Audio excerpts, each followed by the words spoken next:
Adalet Bakanı Sayın Abdülhamid Gül geçenlerde 1000 yıl boyunca konuşulan bir dili siz nasıl yok sayarsınız şeklindeki bir beyanatı doğrusu bize göre hani kendileri idarenin başındayken, hükümet iken ve her şey onların elindeyken bir muhalefet gibi ve bir sivil toplum kuruluşu gibi sanki kendi iradeleri dışında, kendi kontrolleri dışında meseleler cereyan ediyormuş gibi böyle sistemde bulunmaları yanlış bir şeydir. Her şeyin başında hükümet onlardır, iktidar onlardır, müdahale edecek olanlar da onlardır. Kürt dilinin en az yani Türkçe kadar, Farsça kadar, Arapça kadar çok eski bir dil olduğunu ve uygarlık dili olduğunu, tarihte devlet kurduğunu, medeniyet kurduğunu bunu söylüyorlar. Kaynaklarda bu geçiyor.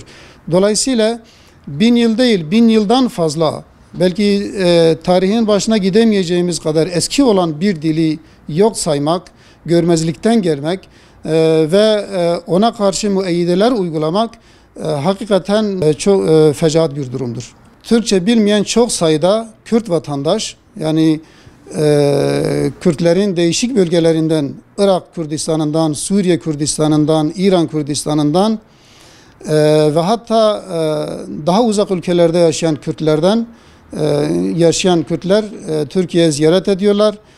Türkçe bilmiyor, belki İngilizce de bilmiyor, belki Arapça da bilmiyor. Sadece Kürtçe biliyor, Kürtçe okuma yazması var. Türkiye'ye giriş yaptıktan sonra iletişimde, diğer insanlarla iletişimde, ihtiyacını karşılamada çok büyük sıkıntılarla karşılaşıyorlar.